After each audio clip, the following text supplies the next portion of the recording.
Welcome to AI Tools for Practicing Lawyers, practical, no-nonsense guidance to help attorneys put AI power to work in their practice right now.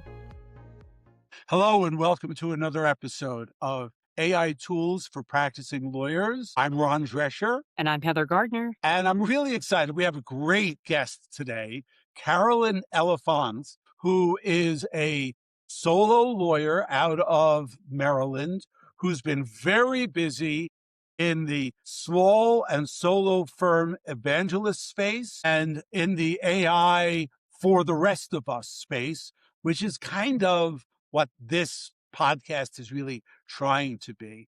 Carolyn, welcome. Thank you. It's nice to be here. So, Carolyn, I found you a few months ago and I reached out. I said, would you be a guest? And you said, sure. And then we kind of moved on and did some different episodes. But then I saw that you've got an event coming up on Friday, April 17th, which is a lawyer moms event. Could you tell us like the name of the event and what it's all about? So it's called, the operative name for it is AI for Lawyer Moms. And the impetus for having it was I've been wanting to host a workshop on AI tools for lawyers for some time now. I do them every few months to keep my skills fresh and also to keep lawyers up to speed on what's going on in AI. And I had seen a whole series of articles about how women's jobs are the ones that are most likely to be adversely impacted by AI because they may be working on a contract or a freelance basis or working on projects at a firm where they're not responsible for the client. But then conversely, many women lawyers are also deterred from using AI because they feel like it's cheating. They feel like they've got to do the work, do it the hard way. And so I feel like this is a very dangerous situation for women attorneys to be in. And so I felt like having a program that was targeted at women lawyer moms would be something that could be very useful. And also because these AI tools are tools that I wish I had when my daughters were little, because when you're raising kids, you're always doing work between the crevices. You're sitting and watching the soccer game and you're looking down at your phone and trying to return emails or waiting at the pediatrician's office. And now with these AI tools, you can get so much more productive work done in those little pockets of time that used to go wasted, or that you might spend a whole pocket of time just returning one email because that was really the only thing you could do in that period of time, in that time frame. So let's say you got 6 or 7 minutes on the sidelines of your kid's soccer game before she goes back in there to score her next goal. What are you going to do now that you have AI tools with those 7 minutes? So it depends what comes up or what you have to do. Recently, a few days ago, I was in a car waiting for something and I saw something come up on my calendar that I need to reschedule. And so since I have the AI Claude tools connected to my calendar, to my phone, I was able to dictate in to the AI to change the date, to draft an email to the person who was hosting the event, letting them know my apologies, and then to reschedule. And it was able to do all of that within a minute. I mean, before it would have taken me the full 7 minutes to make that change. You can also dictate in ideas that you might have for a brief or for a blog post or for a LinkedIn post. You can do a lot of dictation through your phone and then have AI transcribe it. You can respond to client emails using AI tools, asking them to put a response in. I guess it really depends like what you're working on, what your focus is. If there's an issue that came up in a case that you're thinking about, maybe you have a discovery request and you don't want to respond to it, you can look around for different objections you can make and do like lightweight research. I'm not saying that this is necessarily you're going to sit down and do a full blown response to in a motion to compel or something, but you can at least get these things going. And then when you get back to your desk, your ideas are preserved and the AI has already started working on some of them. Let's talk a little bit about the Lawyer Moms event. What type of things do you expect to cover in that event? So I just put together the slide deck and the agenda, so it's fresh in my mind. We're actually going to we're going to focus a little bit on two specific tools, on Perplexity and on Claude.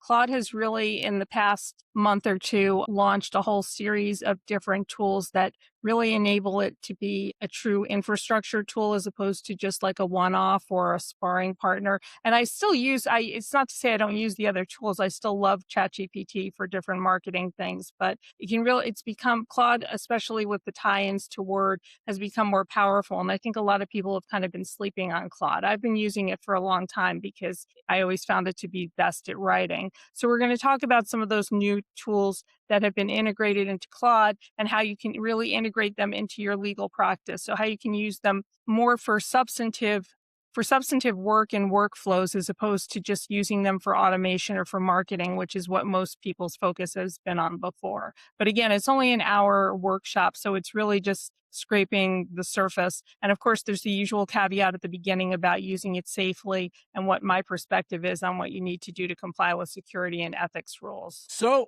all right. Wow. More to unpack. Yes. What do you feel you need to do to comply with the security and ethics rules? Could you give us like a few bullet points? Yeah. So first of all, I think that it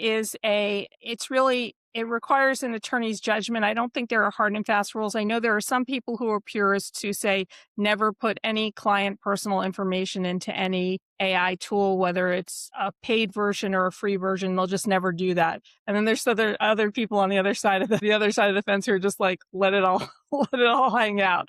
So I'm somewhere in the middle. I think that some of the I've taken a close look at the terms and conditions for some of the paid services, and I identified several areas that make a particular system vulnerable. So any system you use that you're going to put personal or client information into should really have SOC 2 compliance for data security. There shouldn't be any training on it. You should be able to limit the memory that it saves and also the amount of time that it retains documents. But other than that, most of the paid plans that I've looked at have sufficient data protection agreements in place that for most use cases, except for HIPAA and for highly protected or privileged information like trade secrets, you're going to find that those platforms, I think, are sufficient for, being able to input at least some information about the particular client, including personal information. I mean, if possible, I would steer clear from putting in social security numbers, but, and then for HIPAA, there are also certain plans, very higher level enterprise plans that are good for HIPAA. And then, of course, like I said, if you're representing an international spy, or some company, like Coca-Cola and their trade secret for their product, you don't want to be putting that information really on any kind of cloud. You need like 85 degrees of encryption no matter what you're using. So I think that's where the lawyer's judgment comes in terms of what they can use. But I think as long as there's no training, as long as there's a data protection agreement in place and you can minimize the memory and data retention, I think that for 95% of the use cases, it's fine putting in client's information, unless of course a client instructs you not to. And then, if you've been instructed not to by the client, that's something that you either have to abide by or decide not to take the engagement. It's funny you mentioned that because just last week I was on LinkedIn searching for people who specialize in international espionage. Really? Oh, okay. No, just a joke. That doesn't come up too often in our podcast. All right, so I'm still interested in your mom's event. What would you hope that the attendees of this event would want to, the first thing they'll do, let's assume they're all Flintstones level moms, they're all Wilmas, and they want to, they close their browser window or whatever platform you're on. What would you want them to take away? Like the first thing they're going to do after they're done with your event? I want them to get an understanding of how useful it can be for at least one and more likely half dozen tasks that they have to do every day and just go back to the office and just implement it. Open up Claude, sign up for it, put the settings in place, and then use it for something. I'd also hope I'm going to be doing a longer program after the workshop. It's going to be a paid program, and I hope they could, they would sign up for that if they want a more comprehensive approach. But I hope that everybody who goes to the program at least takes away that this is now a viable tool that you can use that will save you a lot of time. I know it definitely saves me a lot of time, and that you don't have to do anything fancy or know how to do automation or vibe coding or anything like that to really get benefits from it. That whole comment about saving time and being in a smaller solo firm, uh, it's kind of a good segue to a blog post you recently wrote about MSOs for solos and small firms. First of all, could you tell us what an MSO is? So I guess the acronym stands for Managed Service Organization. And from what I understand, it has its genesis in medical practices. It's essentially an organization that handles all of the back office work and all of the administrivia attendant to a professional services provider. So the lawyer does the legal work and the MSO does everything else. Just like with doctors, the MSO does all the billing and the practice management stuff, and the doctor treats patients. That's essentially what the function is. What makes it different from, in the past, I mean, lawyers have always used vendors for HR or for billing or payroll, things like that. What makes the MSO different is it kind of gets up in your business. I mean, in administering the tasks, it plays a very proactive role. So it might look at the data from your firm and say, oh, I see you do free 1 hour consults. You should be doing half-hour consults. Let's set the practice management tool up or the intake up so it's just a half hour, or let's get these cases processed in 20 days rather than 40 days to increase the profit margin. So it's a much more interactive partner with the law firm than the vendors that we've seen in the past. So that's what makes it different than just sharing space with Yes. another lawyer and both chipping in to pay for the rental on the copy machine. Right, exactly. Interesting. So you use the word interactive. I would have probably used the word intrusive to That's describe that. Yes, yes. I mean, I guess you have to assume the law firm is inviting it in, but yeah, like I said, it gets all up in your business. You know what? But that kind of leads me to a different question that may or may not be in any way related to this. But we're seeing on the enterprise level of some of these AI tools that there's a minimum seat license required. I mean, Harvey's got that. Claude, ChatGPT has it on the enterprise level, on the Teams level, on the enterprise level has it.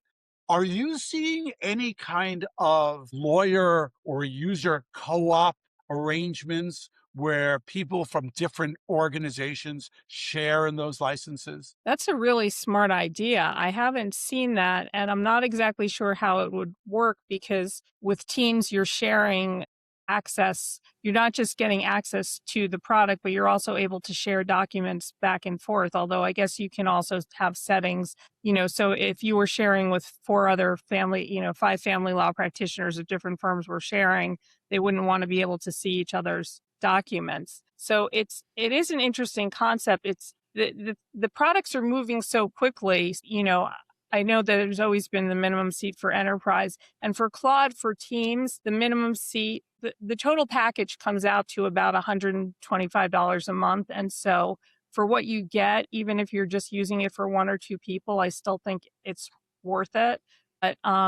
But as the prices go up, you're right, it could potentially become a barrier to solos or smalls being able to access these tools. And I think then either it might be worth investigating some kind of co-op arrangement, or I would have to look at the tools more closely to see what kind of privacy you could have between different firms that are multiple I users do on know this account. because I have the Enterprise GPT that you cannot see each other's accounts. Okay. You cannot view each other's accounts or chats or documents or memory or history. Okay. So maybe that is You an can share option. it if you choose to, but I can't see into the other, I can obviously because I'm the administrator, but they cannot see into mine and vice versa unless I set it up that way. Well, then maybe there is some opportunity if these Mhm. costs continue to go up and it becomes difficult for solo and small firms to access them. That could be a solution. That's a great idea. Carolyn, you mentioned something that's kind of near and dear to my heart, which is it seems like a lot of the focus by the AI vendor world and also kind of the AI thought world is towards big law and more sophisticated, so-called sophisticated users. Are you seeing any more penetration by the AI powers that be into the small and solo firm market? So there are, Clio would probably be the best example. Clio has a deal with VLEX, which is AI powered legal research and regular research. And Clio has also incorporated some different AI features into its product, as have some of the other practice management tools. Like I think my case, I know FileVine purports to have lots of AI features. So a lot of the practice management providers are starting to incorporate AI tools. And some of them, I think with Clio, you can connect it to ChatGPT or Claude and use those tools in the Clio ecosystem, though I'm not exactly sure how it works. And then there are also other providers like Paxton and a company called August that, again, say that they are targeting they have services for solo and smaller firms. And there's just the problem is so many of these tools are coming out all the time. It's just hard to stay on top of all of them and test them and demo them. But there definitely are people who are developing tools. When I was at Tech Show, I saw a tool called Lexera, which is an AI powered intake system that's developed by a former small firm practitioner. But it's so hard for them to it's also really hard for these companies to break into the markets because they can't outspend, even if they want to promote themselves through a bar association, it's very costly. They are willing, like one provider told me they were willing to offer discounts, but just to get the discounts in front of somebody at the bar, they had to pay the bar to advertise the discounts. And by the time they're all said and done, they just couldn't make it work financially. So it's a real challenge for a lot of these companies to get the word out about their services. So I just this morning recorded and published a new kind of segment for the podcast that I call workflow options, which are product demos. I do a product demo and I report on it. I ask the vendor to feed me a soundbite, which they're all pretty much happy to do. And that's that. So I'm hoping to at least provide some value in the small and solo world to get the word out about products. And the product that we talked about this morning is really not intended for the legal world, but it was called Ivory Mind. And it's a very nice kind of document focused AI tool. Oh, interesting. Yeah. So you're obviously extremely well versed in this whole tech AI world. How did this come to be, Carolyn? So I've been writing the blog MyShingle.com, which is for solo and small firm practitioners. I've been doing that for 22 years. And one of the underlying themes of that blog has always been technology, or the ability to leverage technology, because that's what's really enabled people to start firms and build sustainable practices and do it affordably. And so the AI was really just a natural evolution from all the tech I've covered before, ranging from cloud-based services to social media to now AI. And the AI appeals to me in particular because I like the stuff that you can use to make you a better lawyer. I kind of hate the administrivia stuff. I know all the practice management systems are really important, but to me, that's just like swallowing a bitter pill. I just want to get something set up and just make it workable and then not have to fuss around with it. I'm not like a power user of any of the law practice management tools. But when there's like a tool like AI where I can improve the quality of my work, or where I can represent clients who are on a tight budget, that's what gets me really excited. And so I saw the potential for that immediately when the first time I saw ChatGPT. Heather was the first person I ever knew to have a paid subscription to ChatGPT. So I immediately said, yeah, she's got to be the co-host of this podcast. I'm also as obsessed as Ron. No, I think you're actually maybe even a little bit more obsessed. So here's something that dawned on me, because we use the Flintstones, Simpsons, Jetsons framework, which really speaks for itself. Everybody understands what that framework means. And I was just thinking about that. And, once upon a time, I'm old enough to remember when computers came into the practice, and then fax machines, and then the internet, and then like electronic case filing. And at every stage, there were lawyers who were complaining about having to adapt to this new technology. Oh, yeah. Is AI any different? Or let me ask you this a different way. How is AI different than these other technological breakthroughs? Well, I guess you are right. It's not different in that there's always the objections first. I mean, and I'm sure you remember when people refused to use email, when lawyers refused to use email and would only use the old postage stamps or something. So AI is no different in being a tool that lawyers first see and they fear. But I think with AI, the one thing is that it's more active. I mean, if you're an attorney and you decide you just don't like to use social media and you just want to market your practice through analog ways like sponsoring little league groups and speaking at local events, you can run a thriving practice that way because that type of hands-on involvement in the community can get you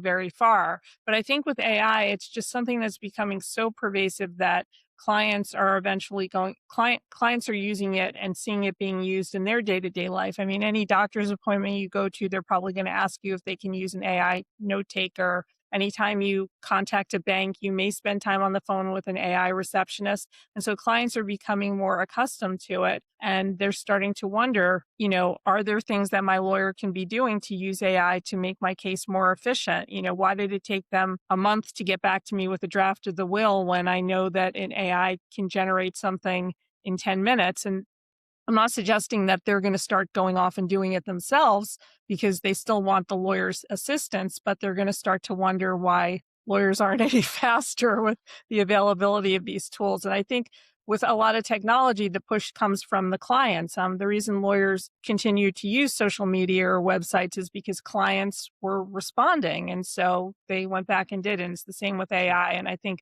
the push is just going to come faster because it's moving so quickly. I have come to believe, maybe falsely, that there are Flintstones level clients, Simpsons level clients, and Jetsons level clients, and that really the lowest friction workflows are when Flintstones lawyers are dealing with Flintstones clients, Simpsons lawyers with Simpsons clients, and Jetsons lawyers with Jetsons clients. There are a lot of lawyers on Facebook or Reddit complaining about their clients being too unsophisticated to be able to manage the law firm's workflows. Yeah. But I think that goes the other way too. I think there are Jetsons level clients that would be really frustrated dealing with the Flintstones level law firms. Yeah. Are you seeing that kind of friction? No, absolutely. I mean, I see it myself. I've gone to law firms that still don't take credit cards. I can't even use any provider that doesn't give me some electronic form of payment because I don't even know where my checkbook is anymore. And it'll take somebody like 3 months to get paid. Whereas if I can just push a button, they'll get paid right away. Yeah, so I do see that. And then you also see now clients who are coming to attorneys with documents used AI to prepare and asking for feedback. And that's just something that I think is going to become more common, and lawyers have to become accustomed to figuring out ways to deal with that. Weren't you talking today about an attorney that has a system for dealing with clients who created their own contracts? What was that system? It's a $10,000 fee If you create your own contract. with ChatGPT. If you bring Right. a ChatGPT contract, as opposed to letting them do it for one of their regular fees. So there's a surcharge if the client comes in with an AI prepared document. Yeah, no, I mean that's fair. It does, if the client is coming in with it and expecting you to review it and change it and look at it, that does take time, and it can take more time because once you know it was prepared by AI, you're going to be more suspicious of the accuracy, and so you're going to have to look at it more closely. So, so that certainly is a fair approach. And consumers are building them in GPTs that are untrained, that are low level, that really have no real ability to build a valid contract. Right. And there's no privilege either. Well, there's all this, what I consider to be high level lawyer discussions about how to prevent clients from doing that. But that's never going to happen because you can't prevent clients from using Google to research their cases. I mean, it's their case. They're living with it. Why should they not utilize these intensely powerful tools to further explain what they should expect Yeah, from no, their situation? Yeah, I definitely agree with that. I mean, again, I use the doctor analogy. Whenever I go to a doctor, the first thing I do is upload all my stuff into ChatGPT and just say, what does this mean? So and I personally like when clients, do that because it shows they're engaged in the case and they want to understand and they're trying to do it in a way where they're taking the burden off you to explain it to them. I mean, so I'm sure, and I feel like this is an issue that's going to work itself out. I feel like now the AI tools are very new and novel, and clients have never had access to something like that before. So they're all over them. And lawyers have never seen something like this before. So they're all over clients that are using it. I think we're going to reach an equilibrium where it's going to become, part of the custom for ChatGPT or to use an AI tool to assist in understanding things. You may see law firms offering their own tools to clients so that clients can use maybe a more protected version. I mean, that might be more for a corporate level client than for, a family law attorney or family law client. But I feel confident that these are issues that are all going to work themselves out. Like that very healthy brand of optimism. By the way, there's no such thing as pessimists anymore, right? Optimists know they're optimists. They look at the world through rose-colored glasses. But if you talk to a pessimist, they'll say, I'm not a pessimist. I'm a realist. Oh, right. So there's no such thing, right? There's no such thing as pessimists anymore. That's true. Well, so this is a good transition to our practice signal segments where we look at what lawyers in the wild are struggling with, and we do a little bit of a group think to decide if AI can really help this lawyer. And there's no better source of practice signals than Reddit, where lawyers are anonymous and they can air their complaints without reservation. So in this segment, a younger estate planning attorney worries about malpractice risk after clients reject more protective trust structures in favor of flexibility, right? I mean, we see this. Well, you go to the estate planning lawyer and they say, well, you want to move all of your assets into an irrevocable trust for these different reasons. And of course, there's nothing less flexible than an irrevocable trust. And clients, especially younger clients, they don't want to give that flexibility. So she struggles with how much to explain complex options like a Q-tip versus a general appointment trust, and whether she should defer to client preferences or push harder for what she believes is safer long-term planning.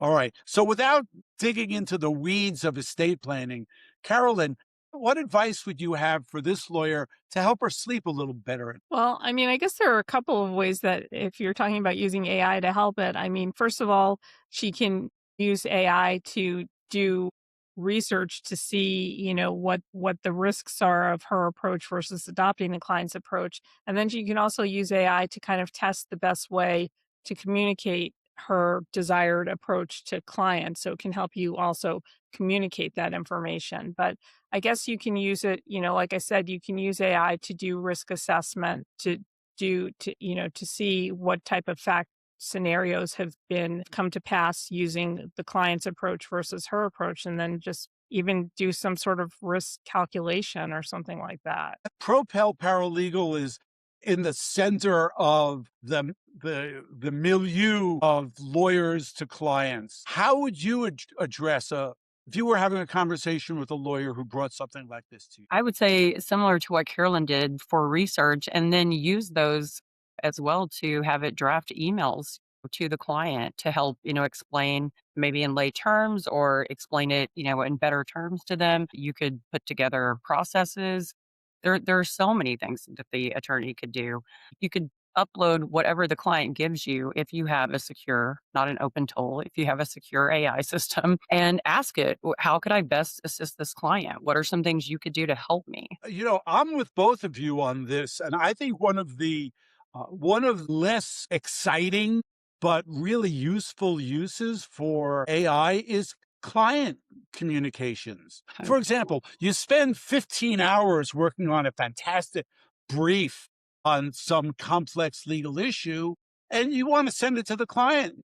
You send the email, attached, please find the brief that was just filed on your behalf. And the client doesn't understand the brief. They're not going to read the brief, probably. Maybe they will read the brief and then contact you with 10,000 questions about it, which is an extremely high friction, inefficient workflow. One of the wonderful things about AI is you could upload your brief, which of course the AI helped you write, and then ask Claude or ChatGPT, I want you uh, to write an email explaining in 200 words on a ninth grade level to the client what this brief is all about and how it fits in with their engagement. That's something that lawyers are not trained to do. Lawyers don't feel like they have the time to do. And a lot of the times, the interaction between the lawyer and the client becomes strained because the client's not seeing the very hard work that the lawyer is doing. A lot of that is the lawyer's fault because the lawyer's not showing their work, right? We're back in fourth grade math. Show your work. And AI is a very powerful tool for helping lawyers show their work to clients who aren't living in that vocabulary 24/7. Okay, well, that's a practice segment. I would love to hear what lawyers out in the wild have to say about that. And this takes us to our Flintstones, Simpsons, Jetsons segment. Now, when we talk about lawyers who are Flintstones lawyers or Simpsons lawyers or Jetsons lawyers, we're not judging. We are, in our framework, lawyers self-sort. It's the Harry Potter hat. They know if they're a Flintstones level lawyer that they're nervous about even signing up for open.ai. They know that they're a Simpsons level lawyer that, all right, you know what? I'll have ChatGPT or Claude plan my day for me, but I'm not going to get into like hallucinating cases. And then we know what Jetsons level lawyers are. We know that they've tricked up their entire practice in AI workflows. So the point of this segment is not to describe those kind of lawyers, but to help them see ways that they can level up their practices. So we've done tips before, but what I thought would be kind of interesting this episode is to talk about resources that are available to lawyers at different levels. And if you're a Flintstones level lawyer and you're interested in dipping your toe into the AI waters, I recommend Blaine Elkers. And we're going to put all of these links in the show notes. Blaine is a friend of mine. He has, for a number of years, been doing 30-day challenges on Facebook to help whoever follows him. He did a 30-day plank challenge a couple of years ago, which I thought was great, which I did not do. But he's doing now a 30-day AI series challenge. And he starts from the very, very basic, open an account with open.ai, ask a simple question. And then day 2 is go to AI and ask, help me plan my day. And he's been progressing, have it create a picture of me, have it tell my life story, et cetera, et cetera. So I think for Flintstones levels, the resource that I would recommend is Blaine Elkers and his 30-day challenge. I think that's a great way to introduce yourself to the magic of AI. Now, I'm going to skip one for dramatic effect. I'm going to go right up to the Jetsons level. And there's a lot of people on the Jetsons level that are screaming from their ivory towers in LinkedIn.